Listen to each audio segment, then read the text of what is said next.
அங்க என்ன நடக்குதுன்னு நமக்கு தெரிஞ்சாகணும் நிஷா. அவ போனே அட்டன் பண்ண மாட்டேங்கிறா. போயிட்டு வந்துருவோமா? சரிப்பா வாங்க. அவதான். என்ன ராஜீவ், உனக்கு டைம் பாஸ் பண்ண நான் தான் கிடைச்சனா?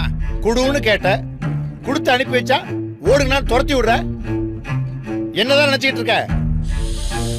என் போனை அட்டன் பண்றதுக்கு உனக்கு இவ்வளவு நேரமா? இல்ல நான் தூங்கிட்டேன். இந்த பார் ராஜீவ், என்னை பத்தி தெரியும்ல. என்ன சொன்னாலும் இவன் கேக்குறான். இவனை யூஸ் பண்ணிக்கோம்னு நீ மிதப்பல இருக்கிற மாதிரி எனக்கு தெரியுது. இந்த பார், என் பேத்திக்காக தான் நீ என்ன சொன்னாலும் நான் கேட்டுக்கிட்டு இருக்கிறேன். அதை புரிஞ்சுக்க, அவ்வளவுதான் சொல்றேன். இந்த பார், ஏதாச்சும் மாத்தி கீத்தி நீ பண்ணுன, அப்புறம் நான் மனுஷனாவே இருக்க மாட்டேன். ஐயோ, நீங்க மத்தவங்க மாதிரியே என்ன நினைக்கிறீங்க பாருங்க.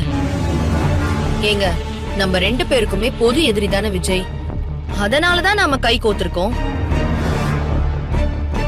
அப்படி இருக்கிறப்போ உங்களுக்கு எப்படி என் மேல டவுட் வருது? டவுட் வர்ற மாதிரி நீ நடந்துக்கிற.